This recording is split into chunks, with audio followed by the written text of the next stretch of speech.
현재 동북아는 북미와 유럽에 필적하는 세계 3대 경제권으로 성장했지만 끝을 모르는 중국의 탐욕과 동아시아의 패권 경쟁 때문에 언제 터질지 모를 세계의 화약고로 떠올랐으며, 이런 관계에 찬 중국에 맞서 동아시아의 평화와 자유를 지켜낼 유일한 희망은 아시아의 정점으로 군림하는 최강의 육군을 보유했으며 유일하게 중국과 전면전이 가능한 한국뿐입니다. 한국 육군이 지난 30년간 아시아 최강이란 타이틀을 지킬 수 있었던 것은 전 세계를 통틀어 미국 다음으로 많으며 유럽 전체를 능가하는 1800대의 3.5세대 전차가 주축인 기갑 전력은 물론 자주포 역사에 한 획을 그은 K9을 필두로 한 7200문에 달하는 자주포와 견인포를 내세워 이제는 아시아를 넘어 세계 최강의 자리까지 넘보는 경이로운 포병 전력이 존재했기 때문입니다. 그러나 2010년대 이후 한국 육군을 추월했다며 자화자찬하던 중국이 가장 경계하는 것은 현대전에서 육군의 핵심이자 지상전의 제왕으로 군림하는 한국 육군의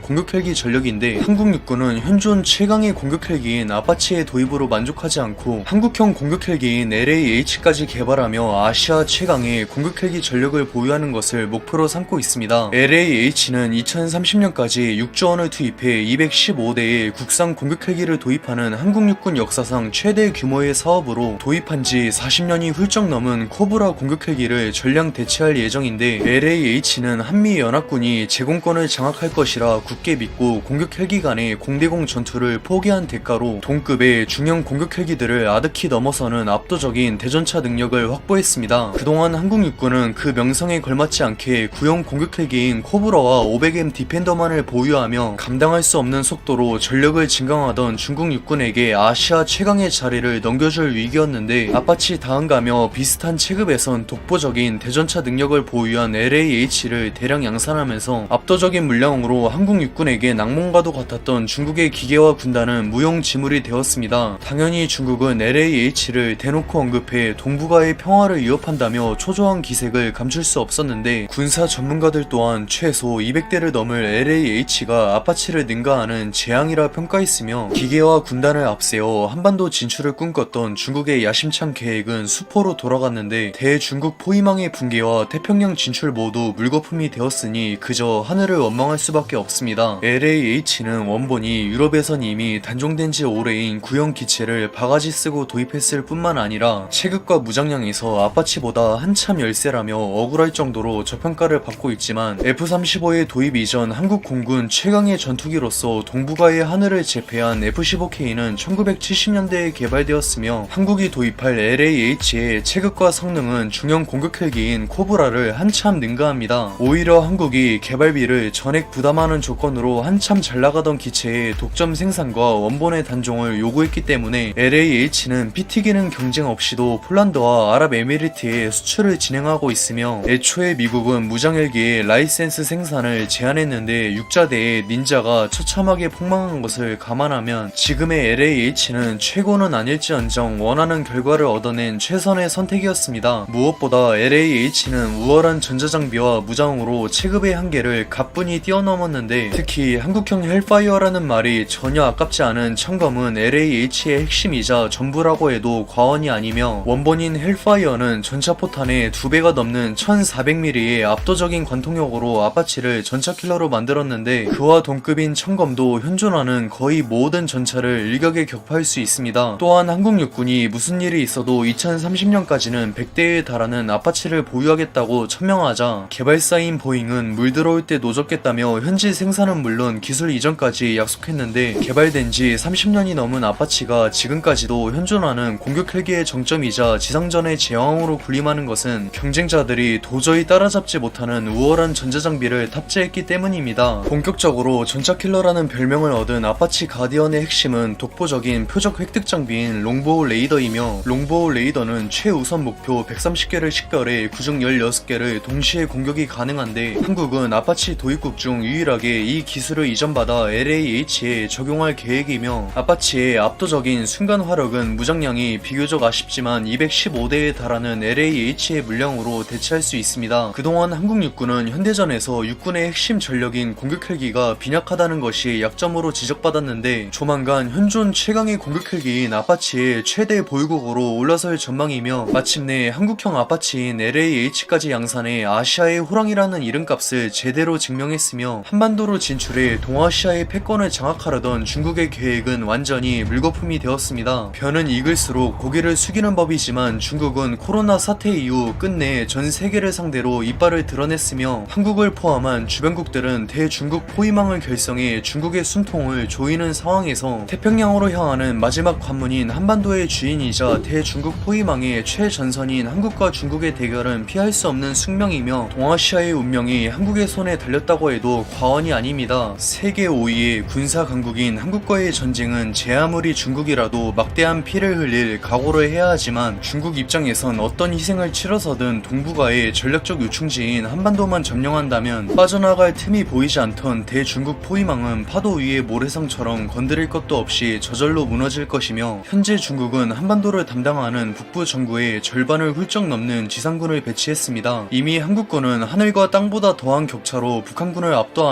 군비 증강의 표면적 목표는 달성했지만 한국의 진짜 주적은 고작 북한 따위가 아닌 그 뒤에 숨어 기회를 엿보고 있는 중국입니다. 중국군은 3.5세대에 가까운 자국산 전차 구구식 1200대와 그에 준하는 구육식 3000대가 주축인 기계화 군단을 투입해 소리 소문도 없이 드넓은 만주를 빠르게 가로질러 한반도로 밀고 내려올 것이며 70년 전처럼 압록강에 도달해 종전 선언을 준비하던 한국군을 몰아내고 북한 지역을 사수하는 것도 모자라 휴전선을 넘어 대한민국의 심장인 서울을 점령하고 한반도 전체를 집어삼킬 것입니다. 이에 맞설 한국 육군의 주력 전차인 K1-2호는 K2 흑표와 동급의 전자장비를 탑재했지만 화력의 한계로 끝이 안 보이는 압도적인 물량을 믿고 소모전을 강요할 중국 육군을 결코 감당할 수 없으며 최악의 경우 북한과의 전쟁으로 한국군이 힘이 빠진 상황에서 중국군이 총공세를 감행한다면 수많은 혈전 끝에 점령한 북한을 도로 토해내고 속수무책으로 당할 가능성도 배제할 수 없습니다. 그러나 한국 육군의 항공전력이 아파치와 LAH를 도입해 약점을 강점으로 바꾸며 공포를 넘어 재앙 그 자체였던 중국 기계화 군단의 물량 공세는 무용지물이 되었는데 결국 중국이 승기를 거두려면 평지에 전력을 집중해 한국군의 방어선을 돌파해야 하지만 이런 전장 환경은 화력이 극대화될수록 그 진가를 발휘하는 공격 헬기가 날뛰기엔 더할 나위가 없습니다. LAH에 탑재한 청검은 현존 최강의 전차인 미국의 M1A2와 독일의 레오파드 27, 한국의 K2 흑표조차 생존을 장담할 수 없는데 3.5세대에서도 최약체인 중국의 구구식 전차는 절대 살아남을 수 없으며 한국 육군의 주력 공격 헬기인